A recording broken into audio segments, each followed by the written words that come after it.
Namo tassa bhagavato arahato samma sambuddassa. Namo tassa bhagavato arahato samma sambuddassa. Namo tassa bhagavato arahato samma sambuddassa. Anapanasati bhikkhave bhavita bahuli kata mahappala hoti mahanisansati. Dear Dhamma friends, as you all know, we were discussing some aspects of mental proliferation or conceptual proliferation, and we went through several suttas which are dealing with conceptual proliferation, and today I thought of starting a new series which is quite practical approach to calming down conceptual proliferation. Anapanasati, mindfulness on breathing, is well recognized as a very good technique for calming down conceptual proliferation, and before that even the level of calming down various wandering thoughts, and therefore knowing very good or having very good understanding about mindfulness on breathing is quite interesting and quite important to our spiritual path. So this Anapanasati is well explained in Majjhima Nikaya, the middle length discourses of the Buddha, and there are separate suttas available called Anapanasati Sutta, mindfulness of breathing. So if we see the background to the sutta, so Buddha was staying at Savatthi, but at this time he is not staying in the Jetvanarama, but rather he is staying at Migaramātupāsāda. So that is the monastery built by devotee Visakha. So Visakha is known as Migara's mother. So Migara is her father-in-law, and so she is well known as Migara's mother. And so this monastery is also known as Migara's place of Migara's mother. Now Buddha and the great Arahants were living there, and they were actually spending Vassa there. So you know, typically it is 3 months, and so Buddha was residing with all the great disciples at that time. So the Sutta gives an account of many names of great Arahants, like Venerable Sariputta, Venerable Moggallana, Venerable Kassapa, Venerable Mahakachana, Venerable Kottita, Venerable Kappina, Venerable Chunda, then Venerable Anuruddha, Venerable Revata, and Venerable Ananda. And those are the fairly known Arahants. And again, there were definitely several other senior monks. And one interesting point here highlighted is that they were all teaching the novice monks and the young monks. Because when someone joins with the order, so it is becoming kind of a responsibility of the senior monks to teach the practice and again teach the discipline. So here especially in this sutta it is mentioned certain senior monks have taken 10 monks, certain senior monks have taken 20 monks, another senior monk has taken 30 monks, and another senior monk has taken 40 monks. So they are now the students, and the senior monks are instructing them to work hard, to practice mindfulness, practice diligently, and trying to attain Nibbana. So basically the young monks also quite diligent, and they are also practicing diligently.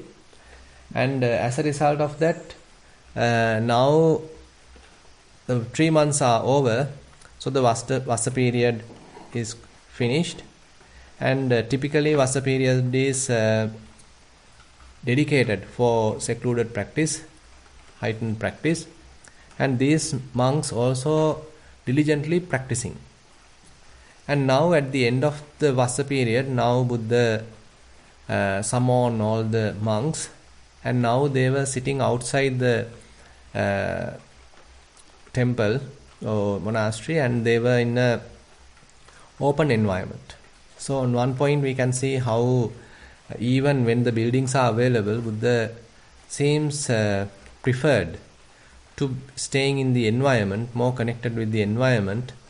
And so in the Pavarana ceremony, now Buddha is addressing the bhikkhus. One important aspect of the Pavarana ceremony that is happening at the end of 3 months, at the end of the Vassa, is that all the monks confess and make a request that during this time, if you have noticed any fault in me, if you have heard of any fault in me, please, out of compassion, out of sympathy, please tell me, then I will check it and rectify it. I will correct myself.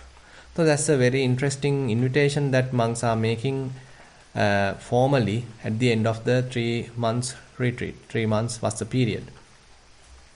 So that is also now happened, and now Buddha looking at the whole monks, and Buddha found now they were quite diligent, and they were now, even in this gathering, they were contented, and again diligently trying to develop themselves. So their objective is very well motivated, and they want to practice diligently, and because of the good instructions received from senior monks, senior arahants, so these young monks, novices, and the newcomers to the sasana are practicing diligently. And then Buddha further mentioned, I am content with this progress. My mind is content with this progress. So Buddha, in a way, appreciating the monks' behavior, how diligently they are practicing, how dedicated they are. So therefore Buddha is praising the monks. Now again, another interesting decision Buddha makes at this point. Now typically at the end of the Vassa, with the Sangha, Buddha start to travel. So in the huge India, so Buddha has traveled through many cities. A long distance traveling has happened. But now at this point, Buddha decided, I am going to stay another month. I am not going for traveling. Maybe he has decided that because monks are diligently practicing, and it could be a little bit of disturbance for them if they start to move. So therefore he instructed that I have decided another month to stay here. So therefore you all may better continue your practice.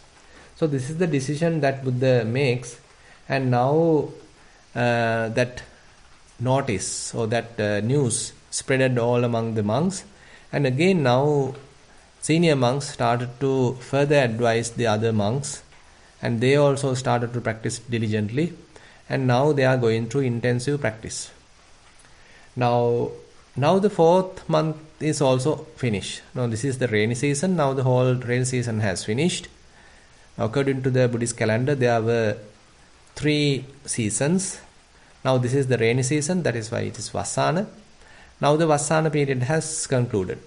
And now at the 4th month, now again all the monks have gathered again in the open area, and now again Buddha sort of look at them, making a kind of a surveillance of the whole monks. And there also Buddha was quite happy, because all the monks are diligent. They are even now quite silent and sort of motivated to attain Nibbana, to attain Arahanthood. So therefore Buddha again praising them. And Buddha mentioned, this assembly is free from prattle. There is no any sort of doubt or perplexities. So all are clear about the goal, and all are quite free from any chatter, no noise, and they are quite diligent. So therefore Buddha is praising them, and again mention it is consisting of purely the heart wood.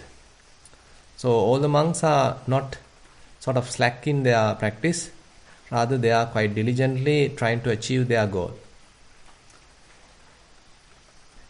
And then again Buddha further mentioned the qualities of the Sangha. Now there is a very famous verse that we are using, Supatipanno Bhagavato Savaka Sangho, Ujupatipanno Bhagavato Savaka Sangho, Nyaya patipanno bhagavato savaka sangho. So likewise, we worship the Sangha. We pay respect to the Sangha. So those qualities now Buddha highlights. Now this order of Sangha is worthy of gifts, worthy of hospitality, and worthy of offerings, worthy of reverential salutation, and they are the incomparable field of merit for the whole world. Now, it is the practice that makes them suitable for their offerings.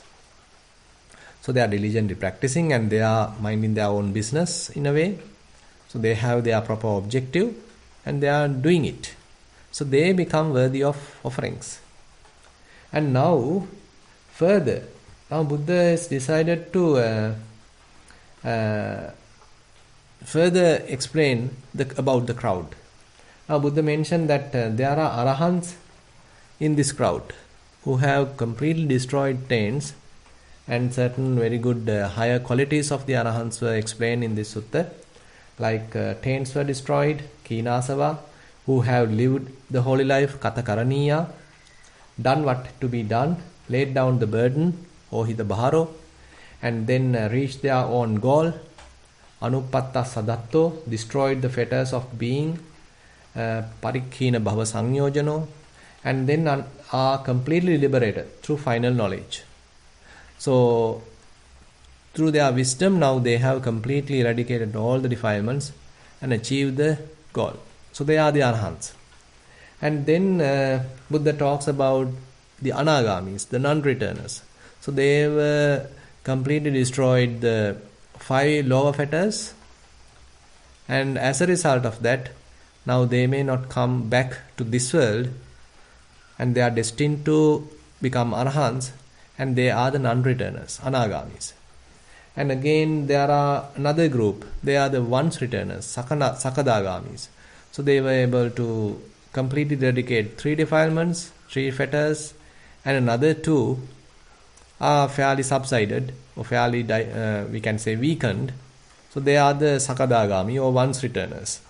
And there are others who are stream enterers, sotapanna, who basically have completely destroyed 3 fetters. Now in this Sangha, all these different attainments were available, and so Buddha gave a kind of an account of this information as well.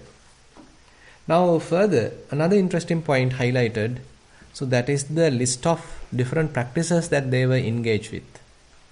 So we today know that there are different meditation practices, and an account of these practices are available in this Sutta, Anapanasati Sutta. So Buddha mentioned, so among these monks, there are certain monks who are practicing 4 foundations of mindfulness, satipatthana. Another group of monks who are practicing 4 kinds of striving, samappadhana. So the 4 kinds of striving, basically their effort is quite strong. So they are practicing diligently to avoid or to prevent the arising of unwholesome states, and to overcome or remove the already arisen unwholesome states, and to arouse wholesome states, and to protect and fulfill what is already arisen. Those are the wholesome states. So these are the 4 strivings, 4 great efforts, and monks are determined to practice those 4 efforts. And certain others are practicing what you call the 4 bases of spiritual power. Those are the bala. So 5 faculties and 5 faculties, 5 powers, and so those are the spiritual qualities. Saddha, Viriya, Sati, Samadhi, Panya. Saddha is the faith, Viriya, effort, Sati, mindfulness, Samadhi, concentration, Panya, wisdom. So those spiritual qualities, now they are further developing. And now probably certain others are experiencing the spiritual powers. So these qualities have developed to the level of powers, Bala. And certain others are developing the enlightenment factors, Sattva Bojjhanga, 7 enlightenment factors. Now they are developing those. And certain others are developing the Noble Eightfold Path. And another group, some others are developing loving kindness, metta, then altruistic joy, that is the mudita, then they are developing compassion, karuna, and again developing upekha, equanimity. So those Brahma Viharas are another practice that monks are developing. And certain others are developing foulness or the asubha bhavana. So they try to recognize the loathsomeness of the body, and so that their, say, lust will be removed, subsided. So they are practicing foulness, the asubha bhavana. And certain others are practicing or trying to understand the impermanence. So maybe the body, maybe various, say, feelings, thoughts, mind states. So they are trying to practice vipassana meditation, particularly about the impermanence, aniccanupassana. And certain others are practicing mindfulness on breathing. Now you can see, all the typical meditation techniques that we are quite aware of are listed here. So we can say in a way that we were able to protect these practices, and even today these are available and monks are practicing. All the other practitioners, either lay or ordained, so they are practicing these very good practices. So therefore we can see the practice is available. And now, after giving an account of all this information, Buddha decided to explain Anapanasati. So that is another interesting point highlighted in this sutta. Now we understood that there are many arahants, there are many good teachers, and they are teaching their students, either 10 students, either 20, either 30 or 40. So likewise they are developing. And as a result of that, many monks are further and further enhancing their understanding. And Buddha found that some of them have already attained. So they are in different spiritual levels. And they are again practicing different types of meditation.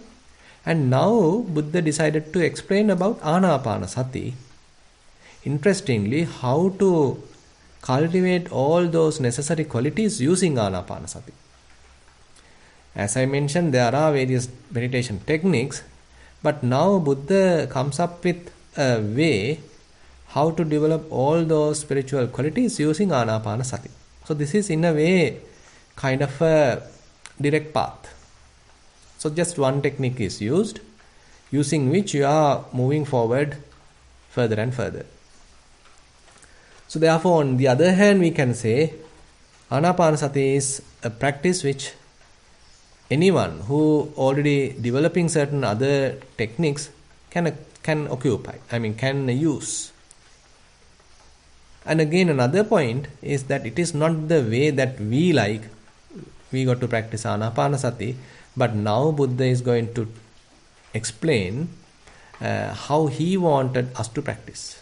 Now this is the 16 steps that he is mentioning, using which one can practice all the 4 foundations of mindfulness. So there may be various other ways of practicing Anapanasati, because Anapanasati is a meditation technique even capable of providing us samatha concentration, even the first jhana, second jhana, third jhana and fourth jhana. So it is a very good samatha practice. But here Buddha is highlighting more onto the vipassana side, and he is explaining if one is able to develop Anapanasati in a way which I am now going to explain, then Buddha mentioned, yes, they are capable of developing 4 foundations of mindfulness. So you don't need to practice other techniques. Say for example, Dhatu Manasikara, Asubha Bhavana, Navasivatika, that is the decomposing of corpse, Iriyapata, separately Vedananupassana, separately Chittanupassana, separately Dhammanupassana. So typically what we know in the Satipatthana is fairly included in this technique, which Buddha is going to explain. So therefore this is quite interesting. And again, for the people who are searching a direct path, and again who are searching a kind of a shortcut. So this is the shortcut that we can find here. So one technique being used to cover all the four foundations of mindfulness. You are not switching to different techniques, rather you are using the same technique to cover all the four foundations of mindfulness. So when one develops four foundations of mindfulness, another interesting point is it is fulfilling the 7 enlightenment factors. And when one is developing 7 enlightenment factors, Buddha mentioned, he is capable of developing knowledge and wisdom. Knowledge and freedom. The panya and the vimutti. So therefore, vijja and vimutti. So this is in a way, Buddha is highlighting the salient features of this practice. So typically we know there are 37 factors of enlightenment, Bodhipakkhya Dhamma, starting with 4 foundations of mindfulness, and then going to say 4 Sammapadhana, 4 strivings, then 4 Iddhipada, 4 foundations of mindfulness, and then 4 great efforts, then 4 strivings, those are the Iddhipada, and then 5 faculties, 5 powers, 7 enlightenment factors, and then Noble Eightfold Path, 37 factors. Now these 37 factors are somewhat condensed in this sutta, explaining first of all practicing Anapanasati as a mechanism to fulfill 4 foundations of mindfulness, and using which one is capable of developing 7 enlightenment factors. So this does not mean that we are forgetting the rest, that is the 4 great efforts, 4 strivings, 5 faculties, 5 spiritual powers. So we are not neglecting them. But in a way, a kind of summary is given here. So when one is developing 4 foundations of mindfulness, you are capable of developing all those qualities as well. Important point is that ultimately you are able to develop 7 enlightenment factors. So when one develops further the 7 enlightenment factors, the Noble Eightfold Path will be cultivated, and as a result of that, the Vijja and Vimutti, knowledge and freedom, is practiced or cultivated. So Noble Eightfold Path is not mentioned, but in a way it's a summary given here, starting with 1, that is Anapanasati, building 4, that is the 4 foundations of mindfulness, which leads to develop 7, those are the 7 enlightenment factors, which leads to develop 2, that is the Vijja and Vimutti, knowledge and freedom. Now let's see how Buddha is going to explain these steps. So actually there are 16 steps, and Buddha is going to explain here, and this is how we got to practice 4 foundations of mindfulness using Anapanasati, mindfulness on breathing. So if one is capable of practicing the way that Buddha highlights here, then we can say we are fulfilling, or we are capable of completing all 4 foundations of mindfulness. We don't need to switch to another object. We can use mindfulness of breathing throughout. Now Buddha is explaining from the beginning, and how bhikkhus is mindfulness of breathing developed and cultivated, so that it is of great fruit and great benefit. Here a bhikkhu gone to the forest or to the root of a tree or to an empty hut sits down. Now, interesting point, when one is practicing Anapanasati, it is important to have a proper place, a suitable place for that, because a beginner is someone who is sort of struggling with various defilements, especially the strong hindrances. So therefore, if he is trying to practice mindfulness on breathing in a kind of a noisy environment, it will be a utter failure. It will be very difficult, because mindfulness on breathing is a very subtle aspect or subtle meditation where you are looking at or watching breath. Breath is something very refined. Breath is something very subtle. So if you want to practice mindfulness on breathing, so therefore Buddha recommend that you first of all has to find a suitable place. But later, once you are fully accomplished with the practice, then definitely you can practice mindfulness on breathing at other places as well, even at noisy places as well. But at the beginning, it is always better to find the very favorable environment for the practice. Now, another point is that the preparation of the posture. Establish mindfulness. Legs having folded his legs crosswise. Now this what you call as Padmasana, the lotus posture, is one of the, say, preferred posture. We can say the best posture. But on the other hand, there are other postures as well. If one can't sit in the perfect posture, because important thing is that we need to keep our head straight, and again the neck straight, and the upper half of the body straight and quite suitable for smooth breathing. So the breathing has to happen quite smoothly, without any kind of a hindrance, without any kind of an obstacle. So the breathing process has to happen very naturally. You can't do any kind of forceful breathing, and you should not do any kind of, say, purposeful breathing. So rather the body has to take care of itself, and therefore it has to be placed on a very comfortable posture. But it doesn't mean that we are strictly trying to maintain that posture, that erect posture, throughout the session. At the beginning we start like that, but while the meditation is going on, there may be slight adjustments. There may be minor adjustments which is carried out by the body itself. It is not that we are adjusting.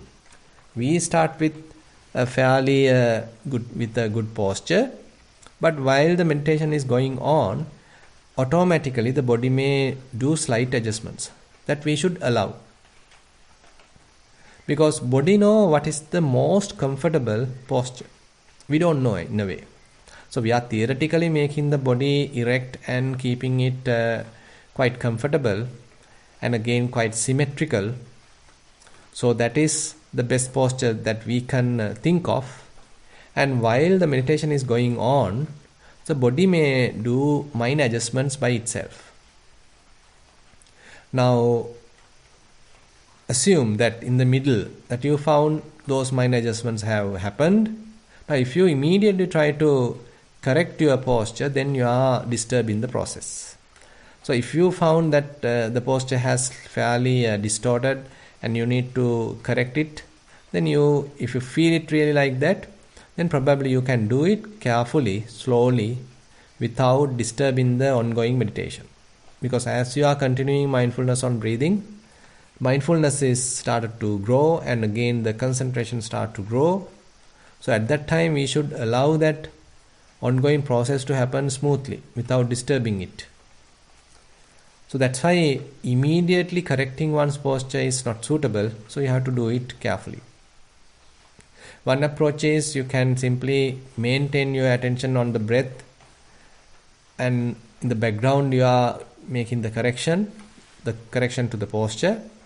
On the other hand is you are leaving the breath altogether and trying to keep your attention on the posture where you are trying to adjust, and then you do the adjustment and again return back to the breath. So those two methods are available. So the first one may be more suitable for a beginner, because if he loses the meditation object, the primary object, it would be difficult for him to handle it again. So you might have to drop, you might have to sort of start from the beginning. So therefore a beginner is someone who has to be quite sympathized, because he is struggling with defilements, and again the hindrances, and the meditation object is also not prominent, and the body is also not supporting. There are many aches and pains, and likewise So for him, we need to provide as much as possible good conditions to his support, to his practice. Now, so once everything has happened, now he has gone to a suitable place and the mindfulness has established. And he has established a very good posture. And now he keeps his body erect.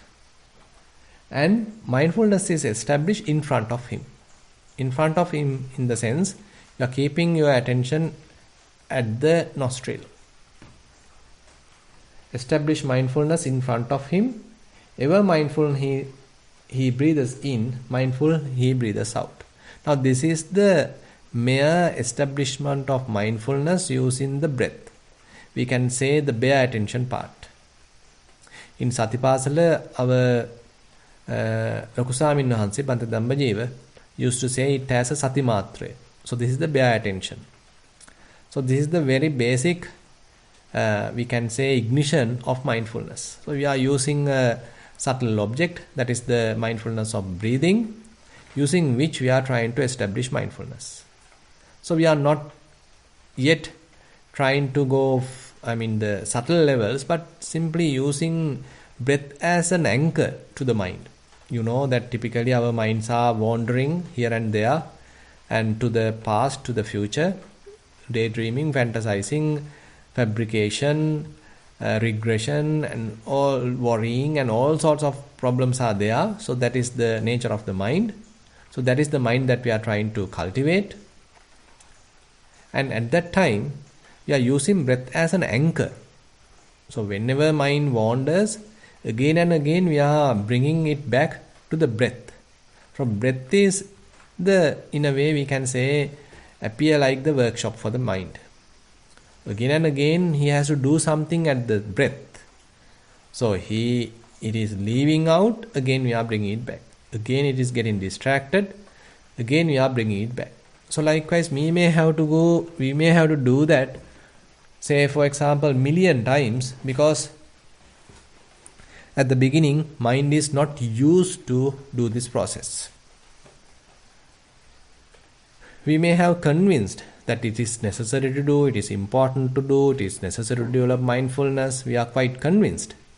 But practically mind is not ready. So this is a typical question that all the beginners may encounter. So we don't need to worry about it. We don't need to discourage because of this behavior. This is the typical behavior we all went through. It is not that our minds were special to the others. Rather, everyone's minds are fairly similar. Whenever you start practicing, so the wandering is a typical natural behavior of the mind. So therefore, we have to have some amount of self-compassion in order to practice. If you are quite strict to yourself, if you are expecting perfection immediately, then it is not going to happen. So you have to sympathize to yourself. You have to have a great compassion to yourself to again and again correct yourself. You know this is the thing to do, but mind is not ready. Mind is very much like an untamed child, a naughty child. So parents may be advising, but he's not ready to listen. He's again and again doing wrong things.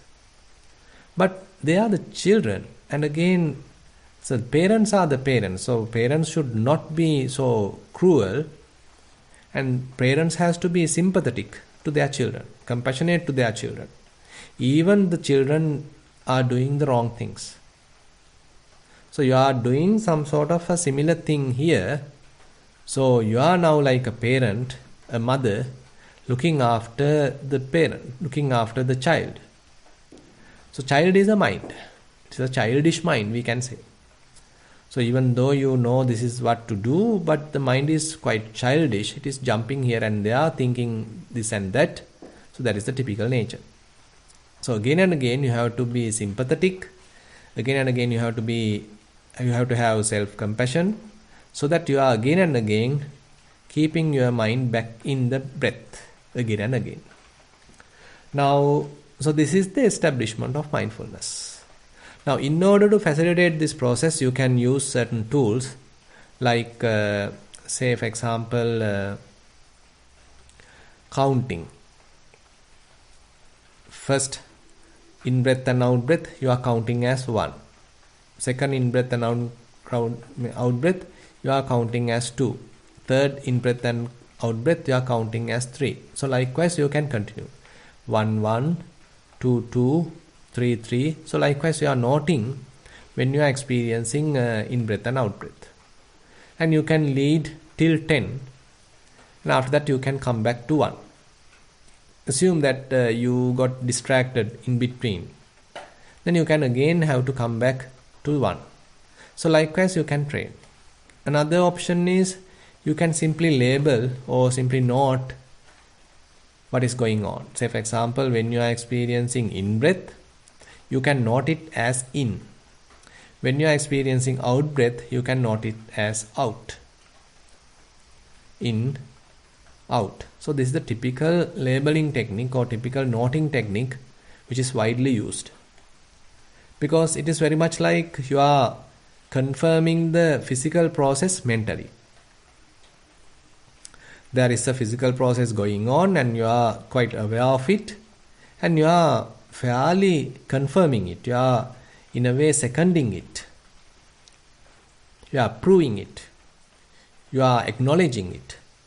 So this acknowledgement, this approval, confirmation help us to develop the mind or cultivate the mind in a way that you are kind of collecting your attention. Your attention is somewhat scattered all around, but during this confirmation, you are very much like kind of focusing your mind. You are collecting your attention. So therefore, this technique of noting is highly recommended for beginners. So assume that now you are again and again continuing your practice. After a while you will understand, okay, now mind has somewhat tamed. Now less wanderings. Previously, suppose 1 week ago, you are simply able to practice Anapanasati only for a short time, say 10 minutes. And that also was not that successful. And there were many distractions. But after a week, okay, now you can practice 20 minutes. Again with less distractions. And you can keep your attention for a long time with the breath. So you can do such kind of a verification. So when we are cultivating mindfulness, so it should be verifiable. Say 1 week ago I had very weak mindfulness. I could only pay attention to say 7 breaths. But now after a week, I can pay attention to 20 breaths. So that indicates the improvement. So likewise, you can have a kind of an assessment of your development of mindfulness. So that is quite important. Actually, you have to praise yourself. So these are the simple goals, achievable goals that we are keeping. Suppose today you started and you could only go till 5. But later on tomorrow, you are having a kind of a objective, a kind of determination. Okay, let me go for 6. Let me go for 7. That's it. You are not trying to have very high goals. Rather, you are trying to keep achievable goals. And assume that you are able to accomplish it. Then you actually praise yourself. Yes, I was in a really pathetic situation. But now today, I was able to observe 7 breaths. Then tomorrow you are keeping it as, say, I am trying to achieve 10 breaths. Just an increment of 3. Achievable. So your mind will say, yes, I can do it. So likewise, it's a kind of a positive atmosphere you are trying to maintain in your mind. Even when you are keeping your goals, so you can see it is a kind of a practical, possible goals. So with that, you can actually continue your practice diligently with some enthusiasm and with some happiness, because you know that daily you are improving a little bit. It is not that you are immediately trying to attain Sotapanna. Rather, you are simply trying to add another 2 breaths using today's practice. On tomorrow, another 2 breaths. Day after tomorrow, another 2 breaths. So likewise, you are keeping achievable goals using which you are further developing mindfulness. Now, assume that you are able to develop mindfulness like this. After some time, suppose now you are able to keep your attention for a long time. Say, example, say 30 breaths, 50 breaths. You can keep your attention continuously with the breath. Now, even if distraction happen, your mind may return quickly back to you. So that is another improvement that you can recognize. Previously, if my mind wanders, it spent long time in conceptual proliferation, but now it has fairly reduced. Even if it distracted, it may return quite quickly.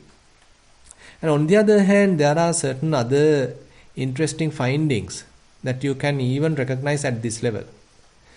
I mean, we were thinking that we are quite responsible for all the thoughts coming to our mind and they belong to me. So I have to work, I have to act according to them.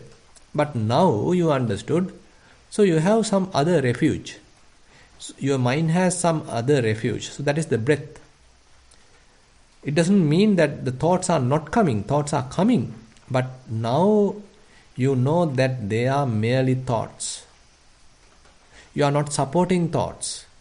And they are not your thoughts. They are merely thoughts. So you are trying to keep your attention on breath, discarding thoughts. You are not going to confront thoughts at this level. Later we can do it at the Anapanasati. But here, you are simply discarding thoughts. You are simply letting go thoughts. You are not paying attention to thoughts.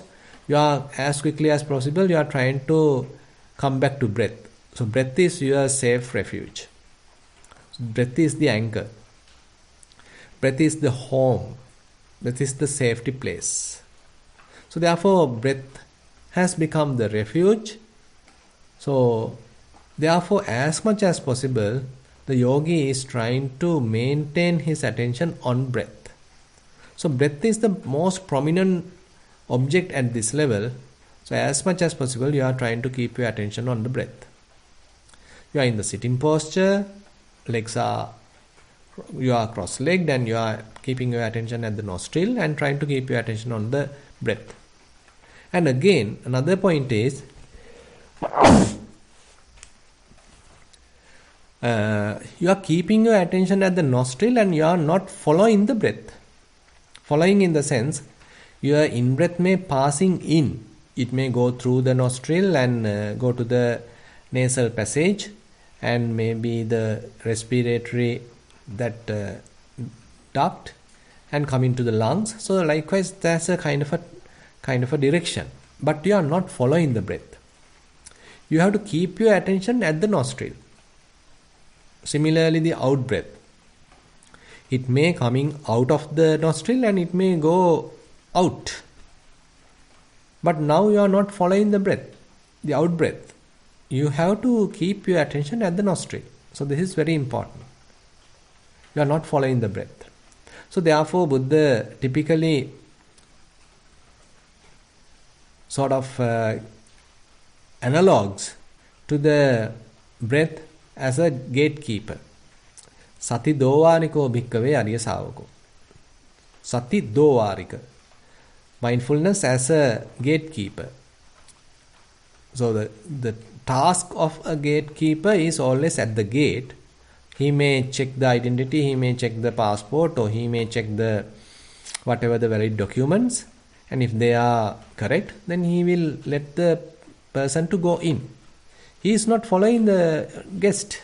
He still has to serve the next person.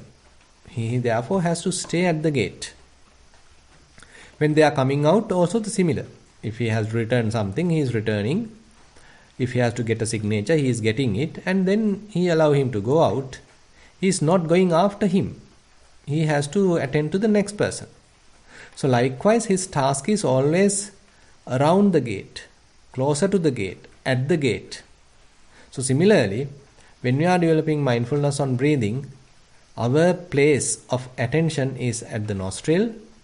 It is also not necessary to look at precisely where the breath is touching at this level. It is difficult. But here we are simply using breath in order to establish mindfulness. It's a mechanism to establish mindfulness. Still we don't know whether it is long, short, or say warm, cool. So we haven't come to that yet. We are trying to keep our attention to many breaths as much as possible. And again, we can keep a kind of a goal not to miss any breaths. Because the breathing is happening continuously. And if our minds get distracted, so there may be several breaths that we might miss. So therefore we are trying to convince the mind, okay, you just keep your attention here at the nostril. Don't miss any breaths. Because if you miss, you can never get them back. It has gone. So you have missed them altogether. So it's very much like educating a child. So you are giving a task to the child and giving a little bit of responsibility. Telling, okay, this is your task. You have to stay here. You have to check who is coming in. You have to check who is going out.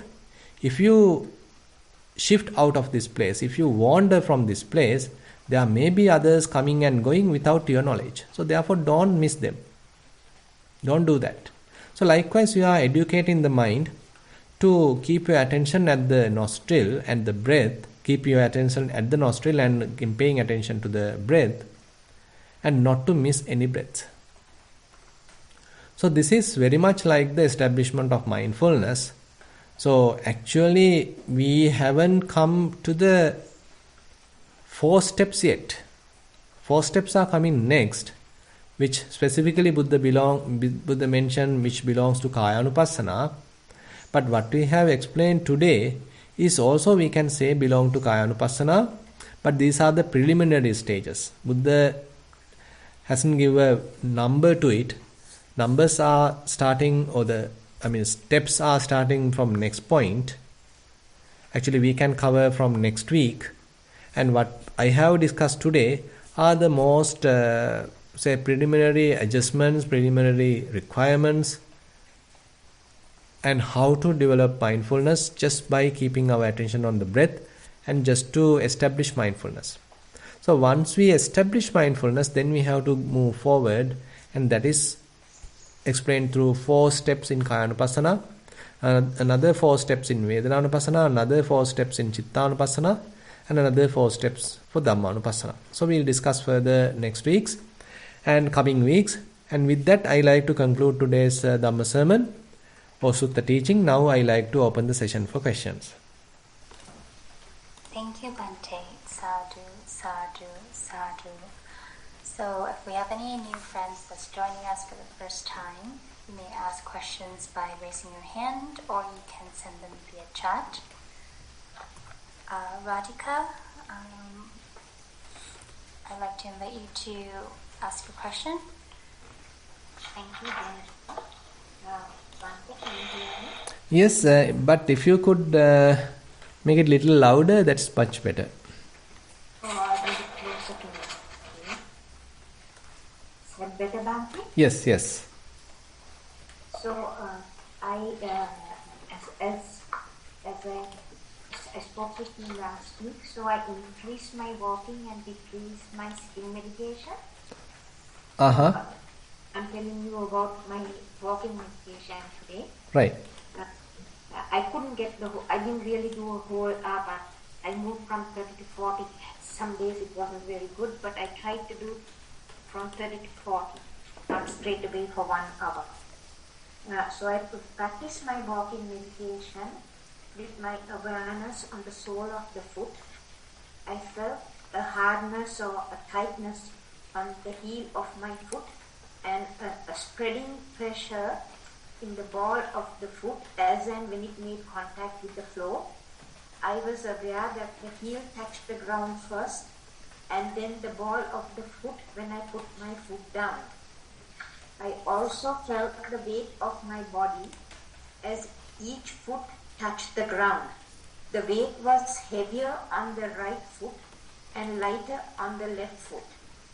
From time to time, I felt that my body was swinging to the right when the weight was on the right foot, and swinging to the left when the weight was on the left foot. From time to time, I also observed thoughts. When I was aware of thoughts, I brought my awareness back to the sole of my foot.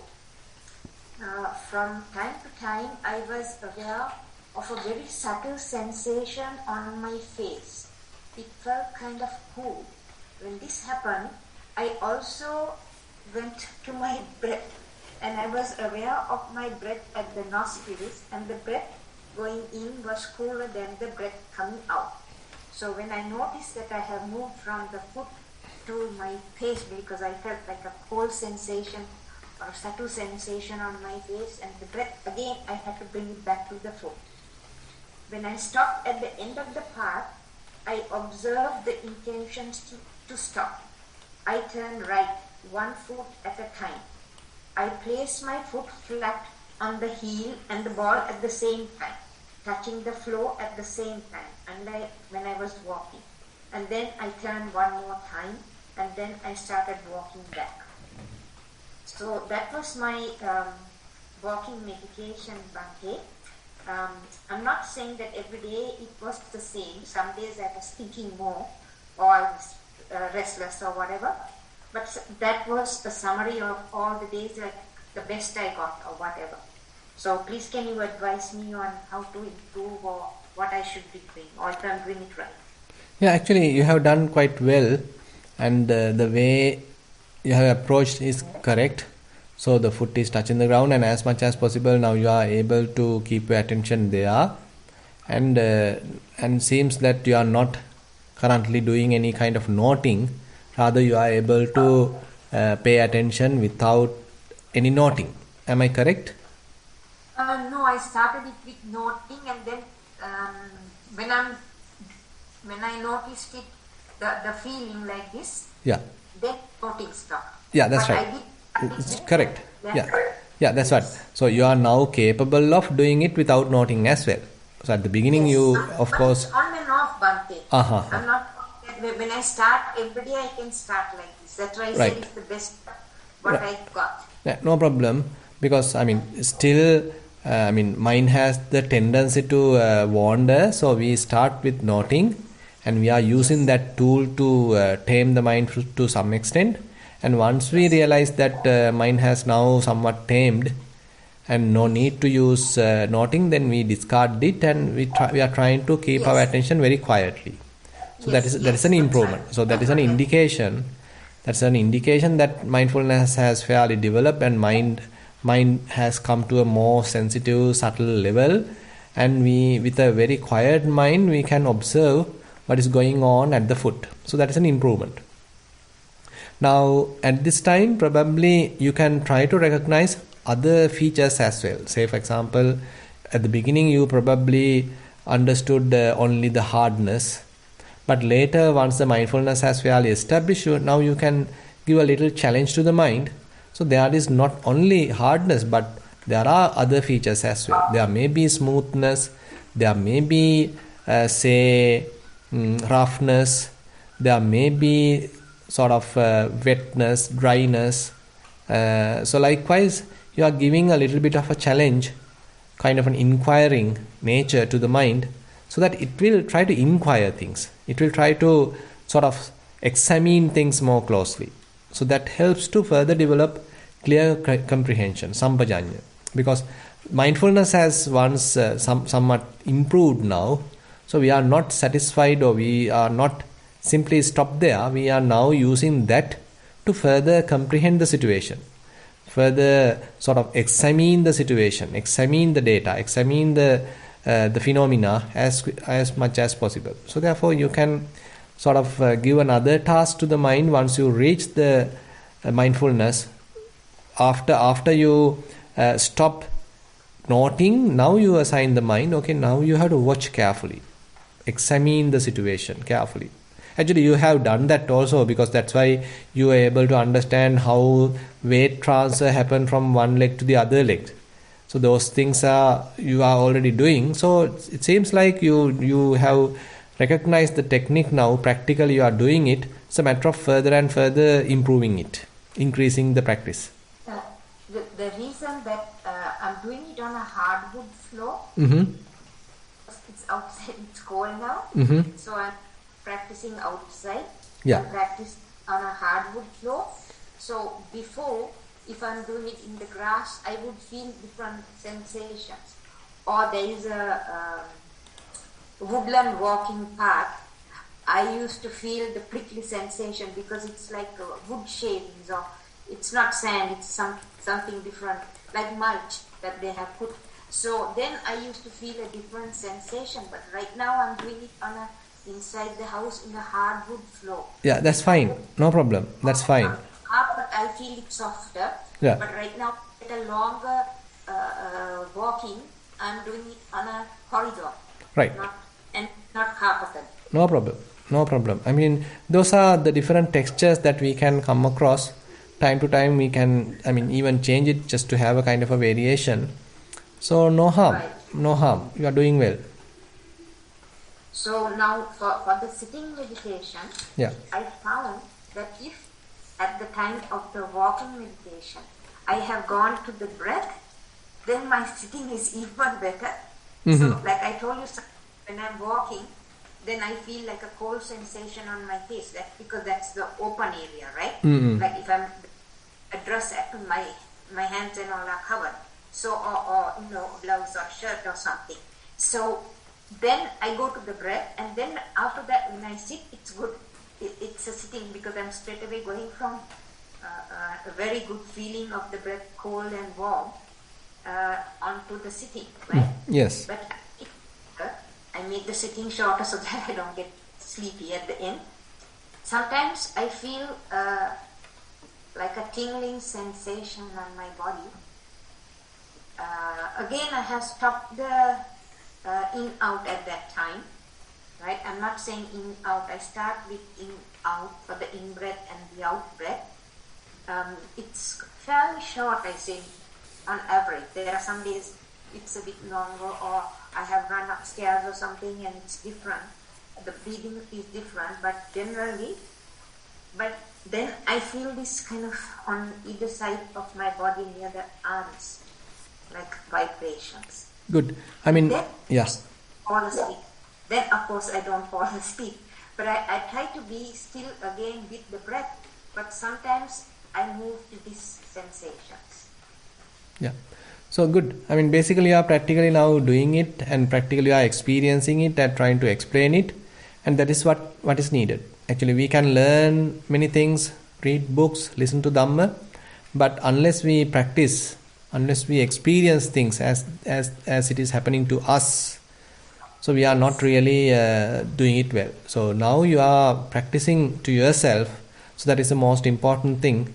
And there may be ups and downs, doesn't matter. So those are also teaching us.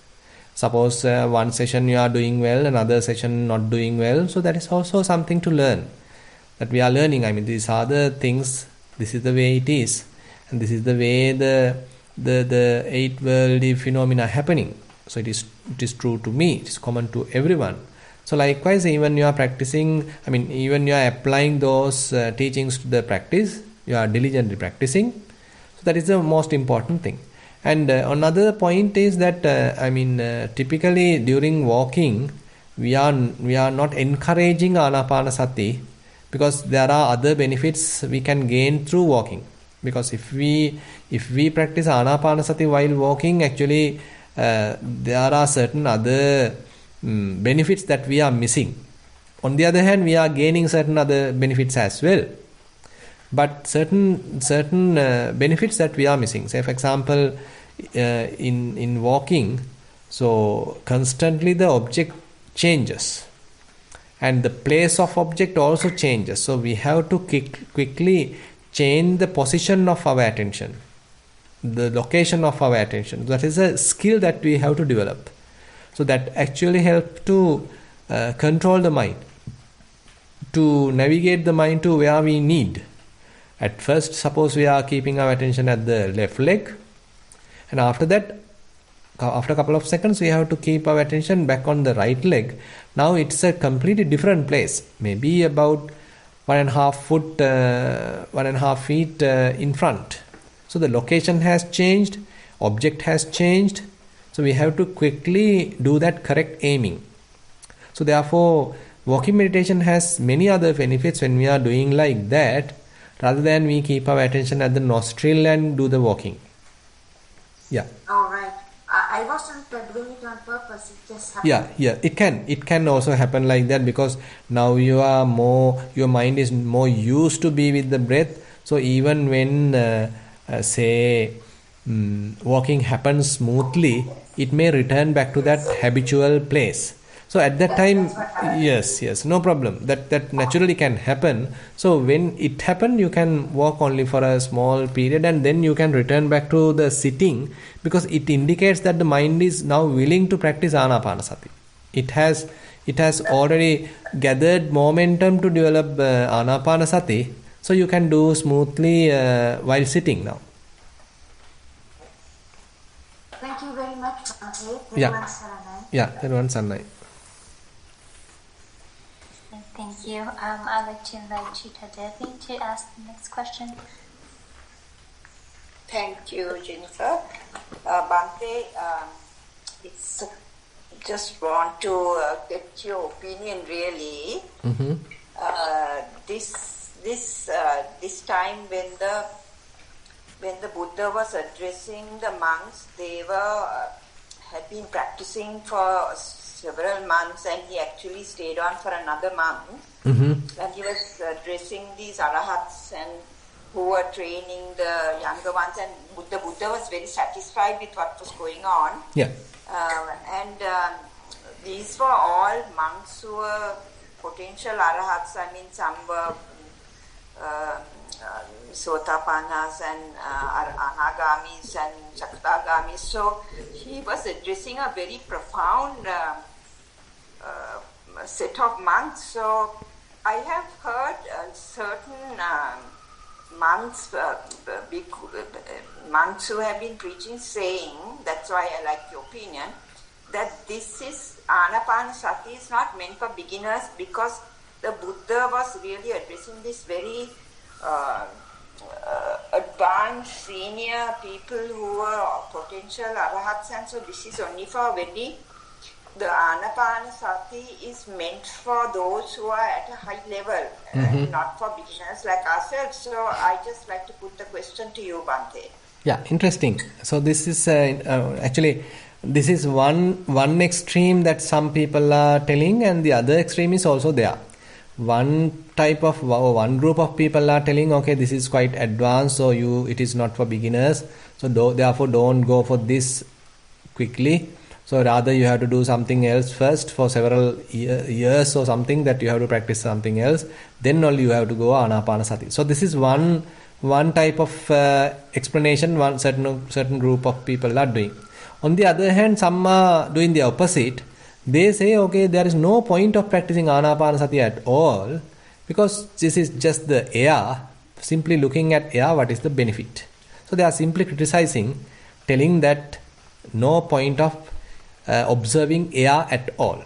So that's the other extreme. So I feel that we have to go practical, we have to take a practical approach. And it is true that what you are telling here is true, that all the great arahants are there, so they are instructing. But you can see how Buddha started the discourse. So if they are kind of really matured or experienced yogis, Buddha doesn't have to tell that you have to go to a quiet place, you have to sit cross-legged, you have to keep your mind attention at the nostril, you simply have to use it as an anchor, just to breathe in mindfully, breathe out mindfully. So this is actually something that even a grade 4 child can do. I mean, Buddha doesn't need to tell. Immediately he probably can start with Chitta-Anupassana, because all are sort of familiar with everything, and they are as you said, the potential arahants. So why Buddha has mentioned all this basic stuff? That is because the whole thing has a, the Sutta explained the whole spectrum. Whole spectrum is covered, not only the higher states, but even the very beginner is covered here. So even for the beginner, Buddha is explaining, okay, you got to find a quiet place, you have to sit cross-legged, now you establish mindfulness at the nostril, and now even you can, that is not mentioned in the sutta, but typically we can understand, okay, now you can even use noting, in breath, out breath, even that kind of a tool can be used. So likewise, even for the beginner, the instructions are available. And on the other hand, I feel that there are various other ways of practicing Anapanasati. Rather than, say, recognizing the subtle aspects, which we are going to explain, say, next week using the Anapanasati section. So there are maybe other techniques just oriented towards some other practice. But here, we can say, it is true, even in the previous part, it is mentioned that certain group of monks are practicing Anapanasati. But now here Buddha is coming up with his own recipe. Now monks, actually there's another sutta in I think Anapanasati Sangyutta or some other section. Certain monk is explaining how he is practicing Anapanasati. And then Buddha says, yes, this is also possible, but I am teaching you a different technique. I am teaching you a different way of practicing Anapanasati. This is the one going to be much beneficial. So likewise, Buddha has his own kind of understanding, or his, best understanding. Now he is teaching the monks, okay, monks, you may have different ways of practicing Anapanasati, but try to use the way I am teaching. So this is the way, if you are practicing the way I am teaching now, then Buddha says you are definitely trying to fulfill all four foundations of mindfulness. If you are fulfilling all four foundations of mindfulness the way I am teaching, definitely you are going to fulfill 7 enlightenment factors. If you are practicing 7 enlightenment factors, then you are going to fulfill the 2 factors, those are the Vijjaya and Vimutti. So likewise, so this is a special way of delivering Anapanasati, so that you are able to fulfill all these higher goals. So therefore, I feel that we should not wait till we become really high level to practice Anapanasati, because the very basic techniques is started. Very basic techniques is also stated here, explained here. But only point that we need to keep in mind, we should not jump to the other levels quickly. Say for example, in this Anapanasati Sutta itself, Buddha explained very clearly at the Chittanupassana level, if you don't have very good mindfulness, if you don't have very good clear comprehension, don't try Chittanupassana. So that is clearly mentioned. So that you can say, it is not that Buddha has forgotten the gradual path. He is mentioned in the gradual path. So that is why he first explained the finding a place, keeping your posture, and establishing mindfulness, and then you go to the Kayanupassana, and then you go to the Vedananupassana, and then you go to the Chittanupassana. So likewise, a gradual process is explained here.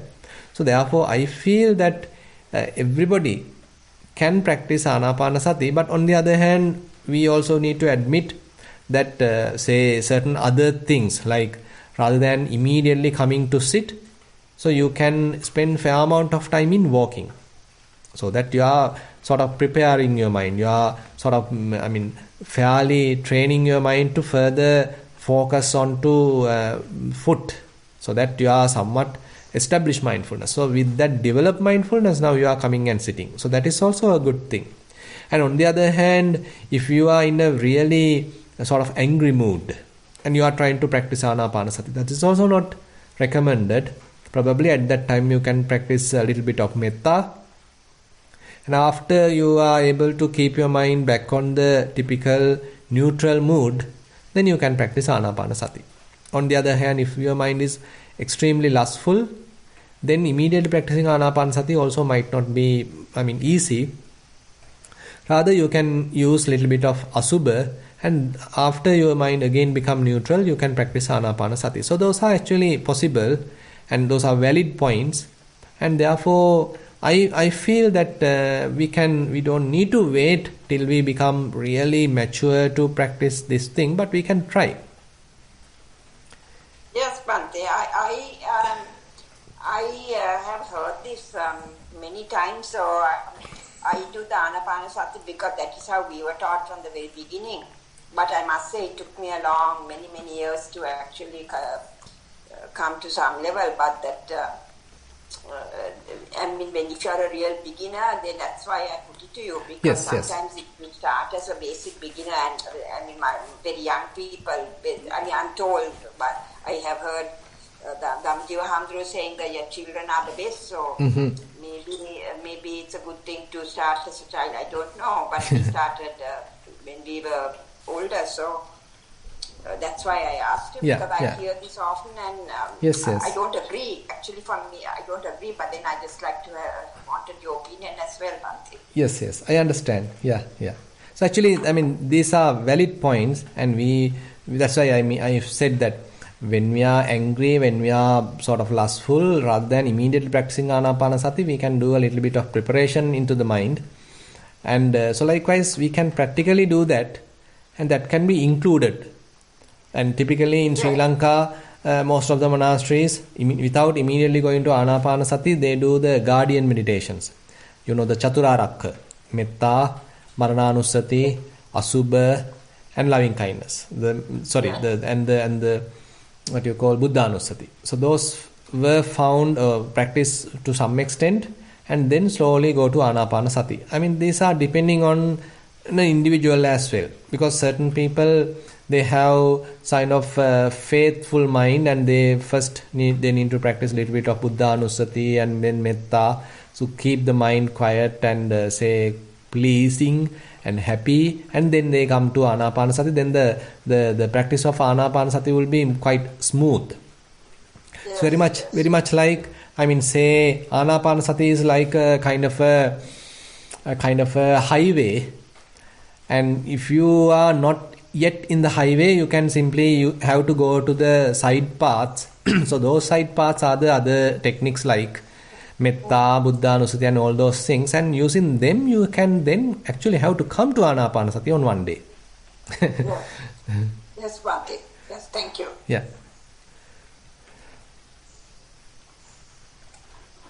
Bhante, I believe that's all of the questions for tonight. Okay then, so we have spent about 1 hour and 15 minutes, and we were able to discuss some Dhamma and to listen some Dhamma and inquire into Buddha's teaching, and with that we were able to accumulate some merit, and let's share these merits by reciting traditional verses. Ettavata cha amhehi sambatang punya sampadang sabbe deva anumodantu sabba sampatti siddhya. Ettavata cha amhehi sambatang punya sampadang sabbe bhuta anumodantu sabba sampatti siddhya.